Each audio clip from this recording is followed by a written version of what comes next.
في لحظة صمت رح تفهمي إنه الحب مو إنك تضيعي حالك كرمال حدا. الحب إنك ما تخسري نفسك وإنتي عم بتحبي وبتساعدي، لأني مو كل تعب بتتكافئي عليه، ومو كل نية بتتقابلي فيها بنفس النية والطيبة اللي إنتي مفكرتيها. لأني في ناس حتى لو عطيتيهم عمرك كله رح يرجعوا يحكوا نفس الكلام اللي يوجعك أول مرة.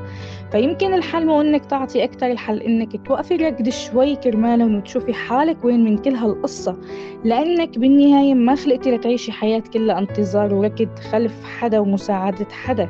انت خلقتي لتكوني انت مركز حياتك، مو ظل حدا فيه. وبتكتشفي بعد كل هالعطاء والدعم انك كنتي عم تركضي بمكان ثابت، وانه ما في شي تغير غيرك انت اللي تعبتي، وانت اللي انكسرتي شوي شوي وانجرح قلبك، فقدستي اشخاص وكبرتي وجعهم بقلبك، وحطيتي مشاعرهم قبل مشاعرك، وراحتهم قبل راحتك، واحساسهم قبل احساسك. والفرق انت وين هلا، وين تعبك، وين قلبك، وين حقك تعيشي.